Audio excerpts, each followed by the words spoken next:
Aujourd'hui, j'ai décidé de vous donner un cours, alors enfin c'est plutôt sous forme interactive, plutôt revenir sur certaines notions du chapitre 9, et notamment la question du workflow, la question du processus, la question du schéma post-document, puisque je me suis rendu compte que ce sont des notions que vous ne connaissez pas et peut-être que vous avez besoin de précision. Voilà, alors on va commencer par le processus, parce que le processus on l'a déjà vu ensemble. Donc le processus, le voici. Donc le processus, en fait, c'est un ensemble d'actions, enfin c'est une succession d'actions qui aboutissent à un résultat. Alors, ce processus, il donne lieu effectivement donc, à un résultat. Donc il y a un début et une fin.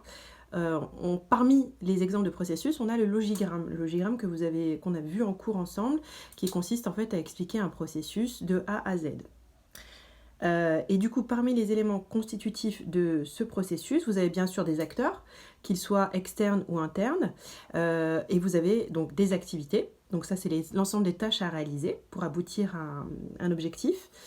Vous avez ce qu'on appelle des flux d'informations.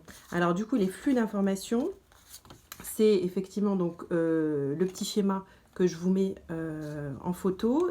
Il s'agit donc d'un flux d'informations entre un émetteur et un récepteur. Donc ce flux d'informations, il va apparaître dans le processus.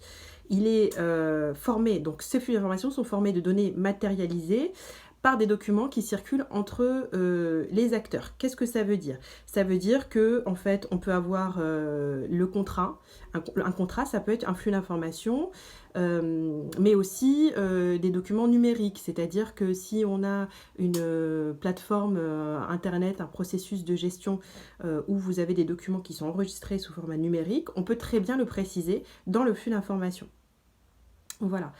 Ensuite, vous avez un circuit de documents. Donc, un circuit de documents, c'est en fait tous les chemins empruntés par les supports d'information dans le processus.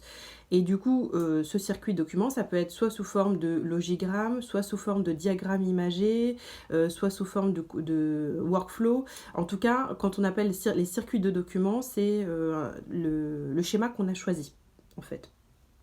Et donc là, dans le cours, on prend l'exemple de l'assistante RH qui transmet un bon de commande électronique au fournisseur de la formation. Celui-ci lui retourne l'accusé de réception électronique, puis établit une facture. Donc là, vous voyez bien qu'on a un échange, donc on a un flux d'informations entre l'assistante RH et le fournisseur, qui lui, du coup, va retourner l'accusé de réception à l'assistante RH pour justement valider la commande. Voilà. Et enfin, on a un résultat. Alors, le résultat, eh bien, c'est ce qu'on disait tout à l'heure, c'est ce que j'expliquais quand je parlais du processus. Le résultat, en fait, c'est l'objectif à atteindre à l'issue, enfin, en tout cas, à atteindre à l'aboutissement du processus. Voilà. Donc, l'objectif, là, en l'occurrence, dans l'exemple qu'on vous a donné, c'est satisfaire les besoins de formation du demandeur, puisque le demandeur va être demandeur d'une formation. Et à la fin donc, de ce processus, c'est que ce demandeur soit satisfait de sa demande, c'est-à-dire qu'il ait une formation de proposer. Voilà pour le processus et les éléments constitutifs du processus.